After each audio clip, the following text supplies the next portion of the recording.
Salve entusiastas, meu nome é Marcelão e esse é o 33º vídeo da cronologia dos X-Men, a origem da Mansão X, do cérebro e, se der tempo, da sala de perigo, né? Então, vamos lá. Alameda Greenmalk Lane, 1407, subúrbio de Nova York. Para os fãs dos X-Men, evidentemente que esse é o endereço da escola para jovens superdotados. E é essa escola em questão que eu estou falando, porque depois ela vai sofrer mudanças, né, inclusive no nome, né, da mansão ali, né, que vai virar instituto e tudo, enfim. Nós estamos falando, dentro da cronologia que está sendo apresentada nos vídeos, da Escola Xavier, né? Mas para falar a respeito da escola, da construção e do terreno, a gente tem que viajar 200 anos no passado, né?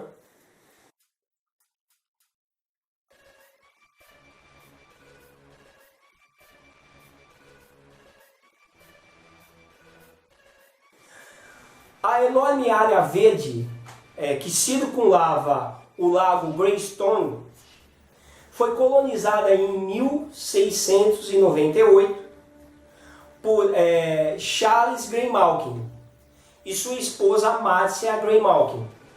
Eles chegaram naquela localidade e demarcaram aquele território todo, né? Aquele enorme território. Eles colonizaram e demarcaram aquele território.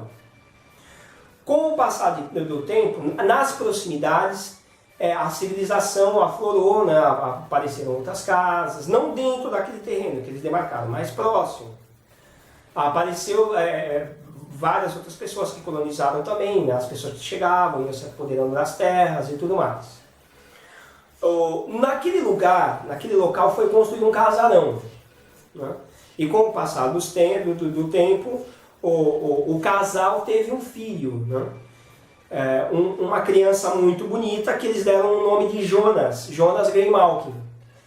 Era uma criança loira, dos olhos, azuis, muito bonita, né?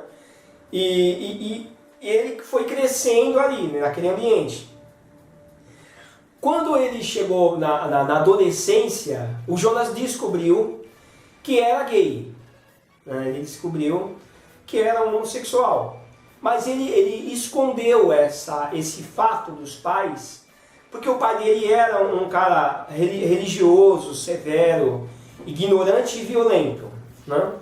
Então, se para os dias de hoje é difícil, né, não deveria, mas é difícil falar sobre esse que não é um problema, mas acaba se tornando um problema dependendo da família, né?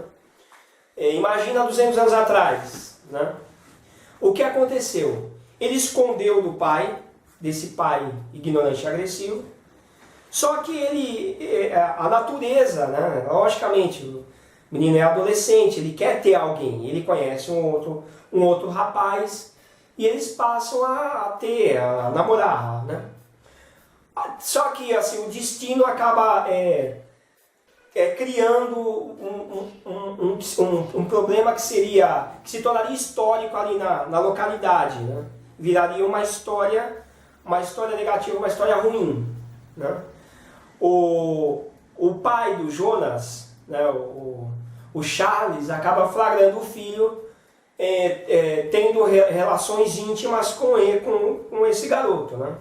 Ele chega no lugar lá e eles estão tendo relações íntimas dentro do celeiro da propriedade. Tomado pela fúria de encontrar o filho dele, né? Ele sendo religioso e violento, tomado pela fúria, ele ataca o filho, começa a espancar o garoto, né? E espanca o garoto até deixá-lo em coma, ele fica próximo da morte, ele bate tanto o menino fica entre a vida e a morte. Como se não bastasse, ele enterra o próprio filho vivo ali na floresta próxima ao casarão, né? Isso acaba virando uma história da localidade ali, né? Uma história macabra da localidade. Enfim, anos se passam, né? Em 1900 é construída a mansão estilo colonial que nós conhecemos. né, é construída toda aquela estrutura enorme, né, e bela também da mansão de estilo colonial. A família do Xavier, do Charles Xavier, né, do professor Charles Xavier, é a 10ª geração a viver naquela mansão. Né? E assim, olha que interessante, falando dos acontecimentos atuais, né? Atuais que eu digo na época do que o Xavier herda a mansão após a morte do pai dele, que já foi contado na origem do professor Xavier, né? Que eu falo toda aquela trajetória que teve, né? Até ele herdar a mansão, ele vai morar com o Caim Marco lá, né? O que seria o fanático. E assim, muita gente pensa, mas eu já escutei isso várias vezes, né? E na época em que eu escutava isso, eu também achava que era uma imbecilidade, né, da criação dos personagens. Você pensar que um cara, um paraplégico, vai viver numa mansão gigantesca como aquela sozinho e manter tudo organizado. Para vocês terem um parâmetro do tamanho da mansão, ela tem o térreo, né? Ela tem um primeiro andar, né? Ela tem uma ala norte e a ala sul. A ala norte são aproximadamente 20 quartos, que quando o professor decide fazer uma instituição de ensino, a ala norte se torna a ala feminina e a sul a masculina, né? Então são 2 prédios laterais, um no meio, né, que é a estrutura principal, e ainda em cima do primeiro andar ainda tem um sótão muito amplo, né? Atrás da mansão tem uma piscina, também uma piscina grande, e o terreno se estende com várias construções e tudo mais, né? Dentro desse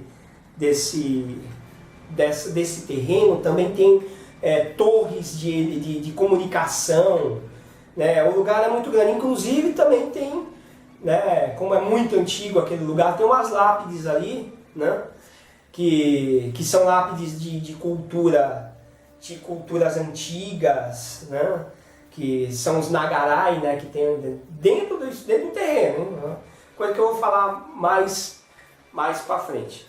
Então, voltando, aí você pensa como seria impossível existir aquela estrutura e ele lidar com aquilo, né, e construir toda aquela tecnologia, aquela coisa toda, manter tudo organizado. Uma coisa que eu não pensava na época, mas depois que eu tive contato com os X-Men ficou muito claro isso, né? O que vocês têm que ter certeza é que a mente mais poderosa do planeta é também considerado pela Marvel Comics como o telepata mais poderoso do planeta. É fato que isso, eu já vi nas histórias que eu li, que o Xavier consegue travar a mente de um bairro inteiro. Ele consegue fazer com que todas as pessoas que estejam... Eu estou falando para vocês terem uma ideia do que ele pode fazer, né? Uma proporção. Ele pode entrar na mente de um bairro inteiro e fazer com que aquelas pessoas ajam do jeito que ele quiser. É assustador. Como eu já comentei várias vezes, o mutante telepata é o mais perigoso, é fato. O que ele poderia fazer? Isso não está nos quadrinhos, mas isso é a coisa mais óbvia que poderia acontecer. O Xavier pode, caso ele queira, chegar numa empreiteira da localidade e dizer que quer abrir um poço artesiano debaixo da mansão. O que eu estou falando para vocês não é banal, é muito legal, até porque vocês já vão ter uma ideia do poder que ele tem e de como funcionaria de maneira coerente tudo. Ele pode chegar numa empreiteira com um projeto de um poço artesiano embaixo da mansão e pegar todas aquelas pessoas que seriam envolvidas, 100 pessoas, digamos, que vai ser envolvidas para poder fazer um poço artesiano debaixo da mansão. E por que eu estou falando poço artesiano? Porque debaixo da mansão tem mais 2 níveis que são bunkers, né? De subsolo, 2 níveis de subsolo com um elevador. Ele pode simplesmente contratar esse serviço, ele pode entrar na mente de todas as pessoas envolvidas que forem trabalhar no poço artesiano, e essas pessoas, no momento que fossem fazer o que eles acreditavam ser um poço artesiano, a informação que foi introduzida na cabeça de cada trabalhador entrou dentro da propriedade Xavier. Eles vão montar um bunker de 2 andares com o elevador achando que estão fazendo um poço artesiano. Então, e isso, o que eu estou falando para vocês, não é uma ideia vaga do que eu estou... Não, isso vai acontecer, não exatamente dessa maneira, mas dentro das proporções do poder dele. Aí você pode falar, pô, mas isso é antiético, esquece esse negócio de ética. O Xavier, a ética para o professor Xavier, ela é muito mutável. Ele vai fazer o que for necessário para alcançar os objetivos dele para um bem comum, um bem maior. Se for para salvar a humanidade, ele vai fazer. Ele vai fazer. Então, o que eu estou dizendo para vocês, essa introdução da pessoa estar trabalhando, fazendo uma coisa, achando que é outra, vai acontecer ao longo das revistas dos X-Men. Ele poderia ter feito sim, né, das viagens, durante as viagens que ele fez, né, inclusive ele foi para a Índia e tudo mais, durante esse período poderia ter fechado com uma empreiteira para eles construírem 2 bunkers subterrâneos enormes, achando que estavam fazendo um poço artesiano. Além disso também, muito para frente, no subsolo da mansão, também tem um hangar, que também é construído. Então vocês estão entendendo?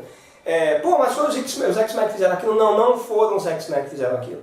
No entanto, a Marvel nunca disse o como foi construído. Eles mostram a dimensão da mansão e tudo mais, tem toda aquela parafernália absurda, e não explica. Mas a coerência dos fatos é a possibilidade do Xavier ter conseguido tudo isso pelo simples fato de querer e inserir essa informação dentro da cabeça das pessoas é totalmente válida. Inclusive manter a mansão organizada.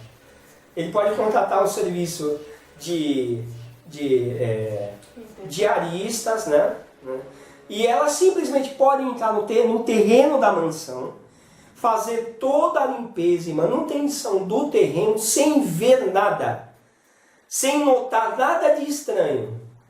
E depois que elas passam do portão para fora, elas retomam a vida delas.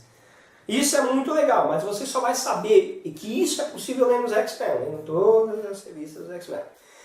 Então, assim, a tecnologia de proteção do perímetro da mansão é uma tecnologia que provavelmente, a princípio, foi utilizada depois que ele teve contato com o agente Duncan, que ele fez uma parceria com o FBI, né? E o FBI, ao longo das histórias dos X-Men, o governo americano, ele cede algumas coisas para o Xavier. E o Xavier também pode ter construído as defesas da mansão com esse recurso, né, de telepatia dele, sim. Inclusive, o armamento que é introduzido na sala de perigo, que a princípio é bem simples até, para criar o ambiente de treinamento dos mutantes, são com recursos, volto a afirmar, a princípio, com recursos possíveis, né, de você adquirir. Evidentemente que ao longo dos anos a tecnologia da sala de perigo vai ficar provavelmente uma das áreas mais tecnologicamente incríveis do planeta, né, que eles vão introduzir a tecnologia alienígena e tudo mais. Então vamos lá, acabei de falar da origem da mansão, eu falei da funcionalidade da mansão, mais ou menos as dimensões e tudo mais. Então eu vou falar para vocês a respeito do cérebro, que até agora na origem dos X-Men eu estou chamando de ciberno. E por que ciberno? Como já foi dito também na origem do Xavier, quando ele estava na Índia com a Amelia Voigt, ele já estava planejando, ele estava escrevendo, fazendo todo o projeto visual do rastreador de mutantes, que seria o cérebro.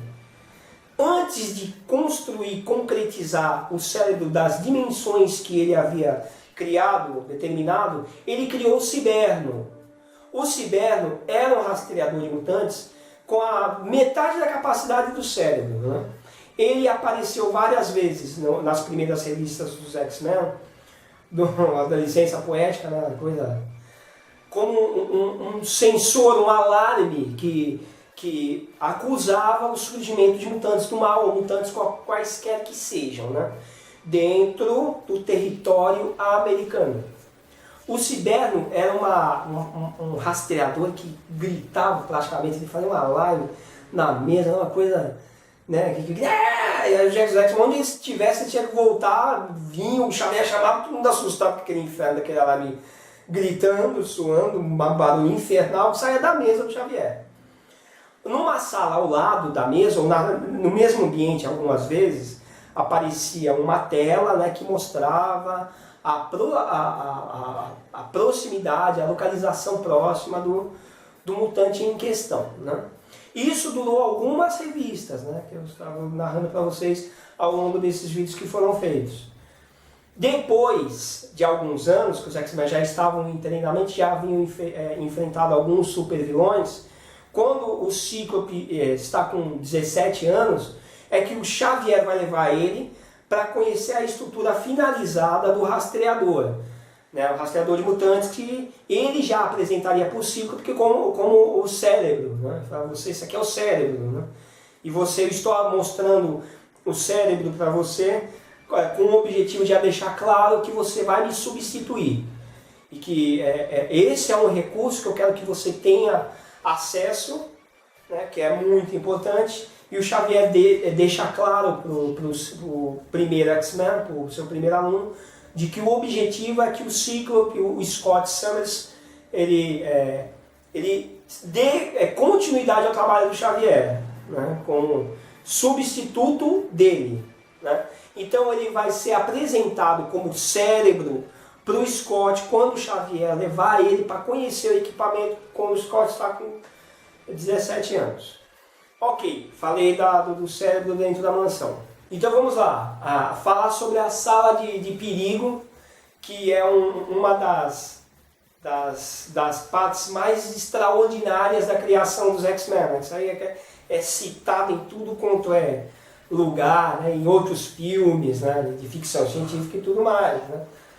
Assim, o Xavier, quando ele criou quando teve o objetivo em criar uma resposta contra os mutantes do mal, ele sabia que ele precisava, a princípio, o fundamental era o treinamento do poder do mutante. Porque sempre que um mutante manifesta o poder dele, é um poder descontrolado. E ele tem que aprender a utilizar aquilo, né? Primeiramente para não causar mal a si mesmo, com as outras pessoas também. Então tinha que ter um ambiente propício para isso. Primeiramente, os mutantes tinham que aprender a controlar os seus poderes e depois aprender a utilizar o controle para ataque e defesa. Porque sempre foi claro que o objetivo do Xavier era criar um grupo de defesa contra os mutantes do mal, ou seja, uma resposta de ataque. Então ele tinha que treinar os seus alunos para serem soldados que aprenderiam a atacar e se defender, né, dentro de inúmeras possibilidades, né? Então o que acontece? A sala de perigo ela foi construída num dos subterrâneos da mansão.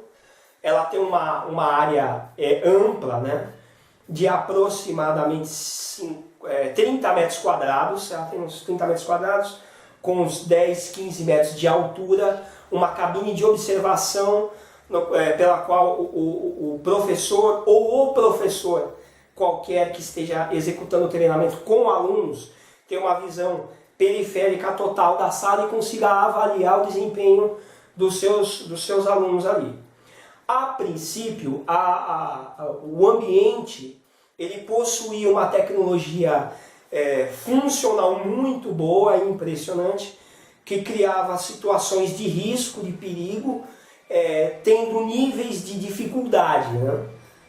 E todas elas foram elaboradas para conseguir tirar o máximo de cada mutante que estava dentro do ambiente, ou seja, criar dificuldades para um mutante que voa, no caso o anjo, criar dificuldades para um mutante acrobata, que é o caso do Fera, e de super força também, que é o caso do Fera, para criar situações de comando do líder dentro desse ambiente, né, com os recursos, e criar também dificuldades para os líderes de campo, né, que não queriam liderar a equipe em situações adversas, qualquer tipo de perigo vindo de qualquer lugar, inesperadamente. Eles vão aprender a trabalhar a equipe como um time de fato, né? Eles vão ensaiar ataques e defesas dentro desse ambiente, né? Para que eles estejam preparados